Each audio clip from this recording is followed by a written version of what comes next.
Section 1. Our minds. In many ways, this may be the most important section of the plan. It is our minds that drive action, and our success or failure is, in part at least, down to our current mental makeup.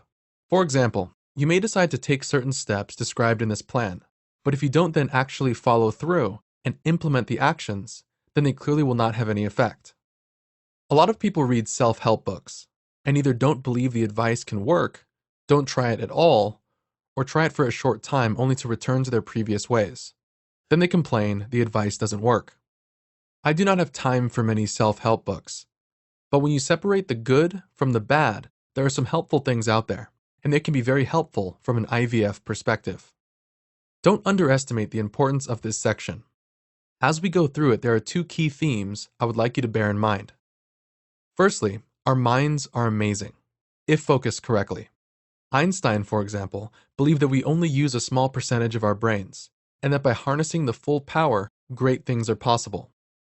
Secondly, and on a more practical level, Anthony Robbins, a famous American self-help guru, often refers to a concept called personal power.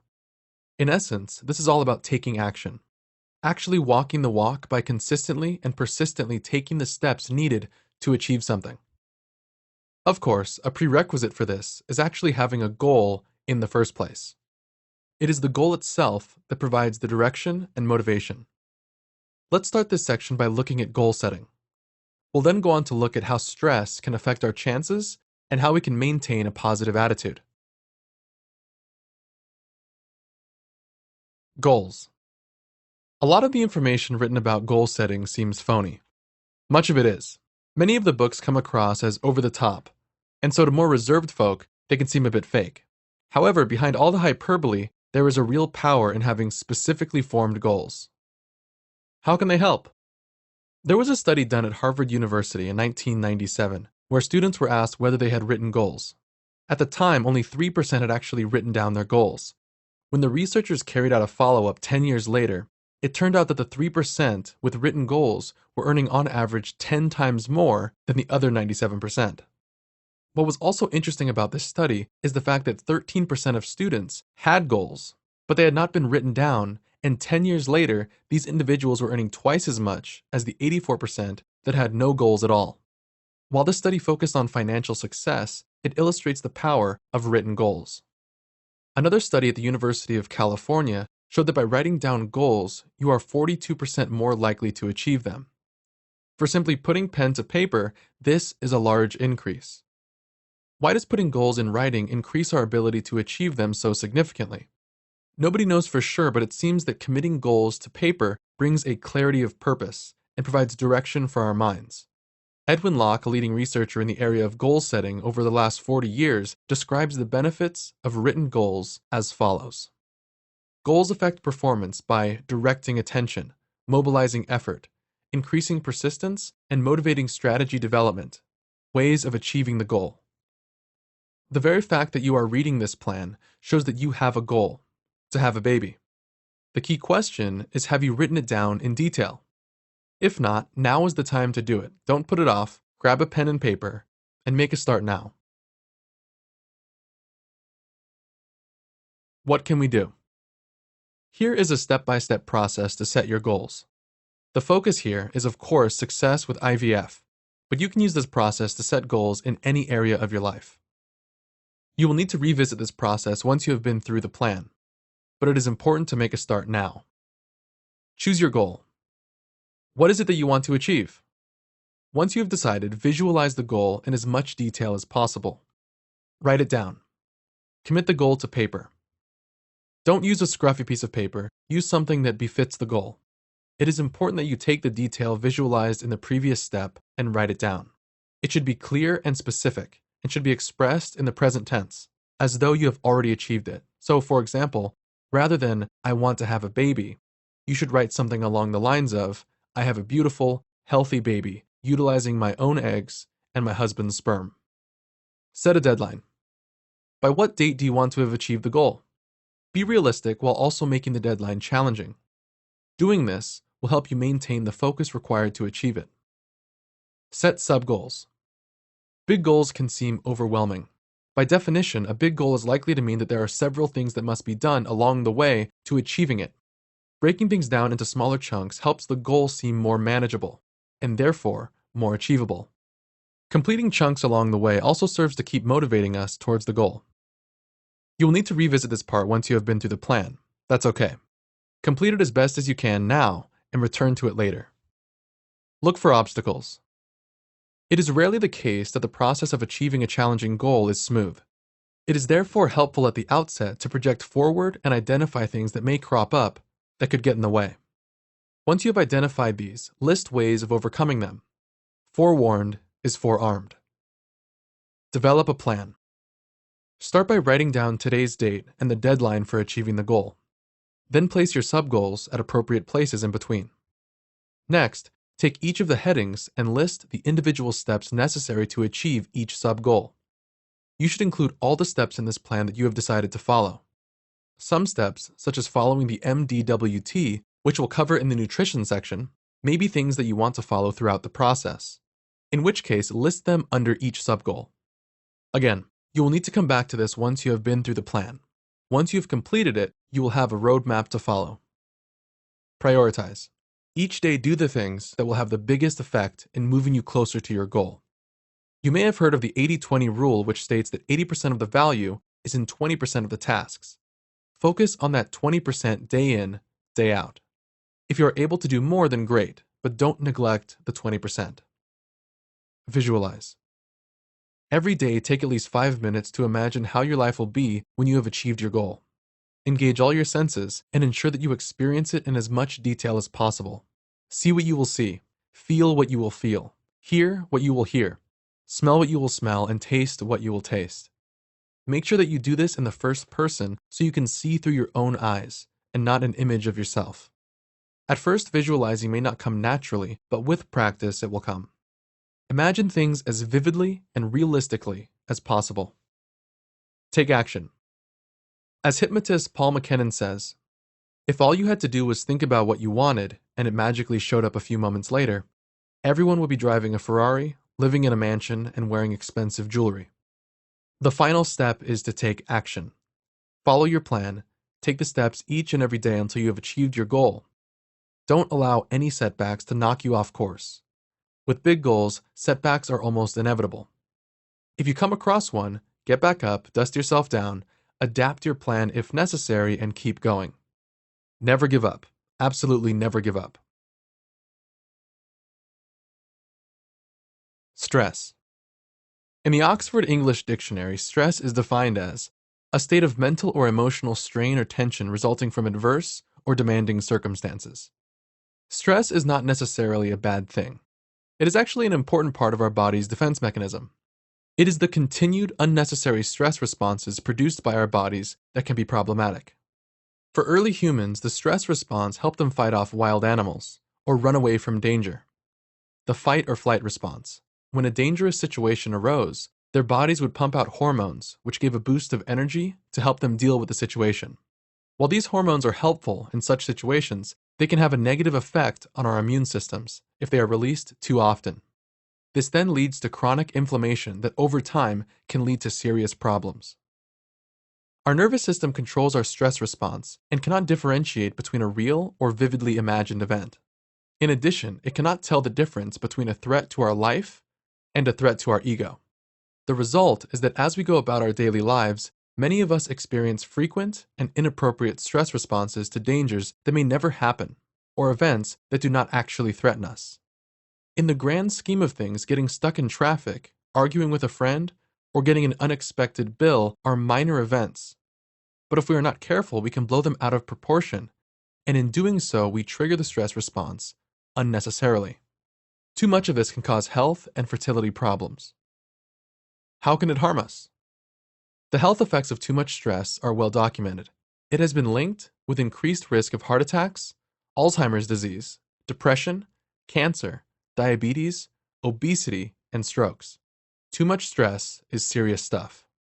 There have been many studies on the impact of stress on IVF success, and the results have been mixed. Some conclude that stress has little or no effect, whereas others conclude that stress does have a negative effect. Explanations for the differences may lie in the difficulties in measuring stress levels. It is difficult to assess objectively what is going on in people's minds and how different people react to stress, some being more resilient than others. However, there are numerous studies that found stress has a negative impact. Add in the fact that clear links have been shown between stress and health issues generally, and it is reasonable to conclude that stress may also impact fertility. If there was any risk at all that stress may impact IVF success, my wife and I decided that we would take steps to address it. Unlike other areas, analyzing the impact of stress does not lend itself to measuring the effect in numerical terms. For example, in most areas, it is possible to conclude that doing X, whatever X might be, leads to a Y percentage improvement, or Z times difference. However, higher stress levels have been associated with fewer eggs available for collection, lower numbers of fertilized embryos and transferred embryos, decreased embryo implantation rate, lower pregnancy rates, lower live birth rates, and birth weight, poorer treatment outcomes generally. In men, the position is similar. Increased stress levels have been linked with decreased sperm concentration, lower sperm counts, lower sperm motility, ability to move and propel, decreased morphology, proportion of normally formed sperm. What can we do? The question now is what can be done to relieve stress?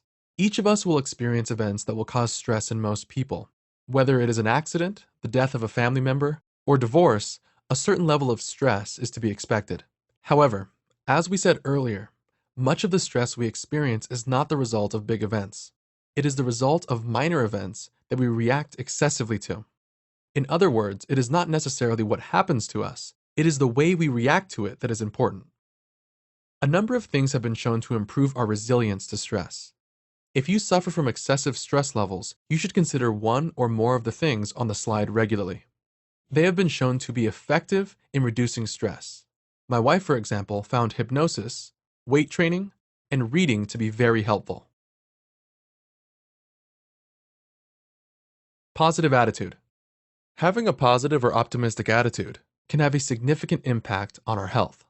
The same is true of a negative or pessimistic attitude, but of course, the nature of the impact is very different. For example, a study of 70,000 women found that women with a more positive attitude had a near 30% lower risk of dying from a variety of diseases compared to the women with the most negative attitude. Specifically, optimism is associated with lower levels of heart disease, a stronger immune system, better cholesterol levels, lower blood pressure, and slowing the aging process.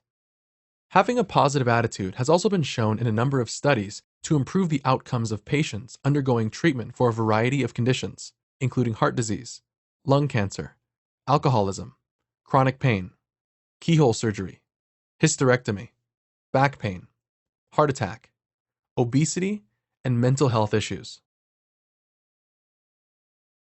Clearly, there is something at work here. There are some studies that look specifically at the effects of positive and negative attitudes on IVF. However, there are more that look at the effects of depression and fertility, IVF. Depression is not the same as a negative attitude or pessimism, but there are some similarities. Some of these studies show no or little effect, whereas others show a significant effect. The one study that I could find looking specifically at positive and negative attitudes took 198 women undergoing IVF and looked at how optimism and pessimism affected success rates. The researchers divided the women into groups based on whether they were optimistic or pessimistic, and then looked at pregnancy rates over the course of 18 months. They found that women who were pessimistic were 18% less likely to become pregnant. When it comes to depression, a large Swedish study involving over 23,000 women carried out over 5 years looked at the effects of depression on IVF success rates and found that women who were depressed and not receiving antidepressants were 42% less likely to become pregnant. Another study, this time at Boston University School of Public Health and Medicine, looked at the effects of severe depression on women's ability to conceive and found that those with severe depression were 38% less likely to conceive. To complicate matters, Another study has shown that women with depression who take a type of antidepressant called non-selective serotonin reuptake inhibitors, also known as non-SSRIs, are 3.5 times more likely to suffer a miscarriage in the first trimester compared to those that do not take antidepressants. As a side note, it has also been shown that a positive attitude can affect newborn babies, with optimistic women giving birth to healthier and heavier babies. So, what can we do? While my wife was certainly not depressed, her outlook did tend to be slightly pessimistic, so based on the above, we decided to take action. If you suffer from depression, think there is the slightest chance that you may suffer from it, or are taking non-SSRI antidepressants, you should consult your doctor. End of story. It is not something that you should try and treat yourself. If you do not fall into one of these categories and simply want to become more optimistic, there are a few things that have been shown to encourage positive thinking. Visualization. Studies have shown that visualizing your best possible self increases optimism. This exercise involves taking at least 5 minutes, the longer the better, to close your eyes and visualize how your life will be in the future if everything has gone exactly how you want it to go. You should cover every area of your life, including relationships, career, health, IVF success, and hobbies. You should see things through your own eyes and make the experiences as rich as possible to include sights, sounds, smells, and feelings. Once you have done this, commit your best self to paper. Don't worry about spelling or grammar, just get everything down on paper in the same level of detail as you visualized. Do this at least 3 times a week and every day if possible. It is very similar to the visualization that is recommended as part of the goal-setting process, so you can combine the 2 exercises if you prefer. Keep a gratitude and kindness journal. Periodically noting down things that you are grateful for and your acts of kindness has been shown to increase optimism as well as life satisfaction. This can be a very simple process where you keep a notebook and every now and then write a short note. Again, the more frequently you do this, the better the results. Meditation. Meditation has been shown to cultivate greater optimism and positive thinking. It is also extremely relaxing. There are many different forms of meditation ranging from body scan meditation, where you concentrate on specific parts of your body, to walking meditation, where you consciously focus on each footstep. There are so many types that it would be impossible to list them here. In addition, people tend to find that they prefer one form over another. If you would like to give meditation a try, there are several good resources online, including mindful.org.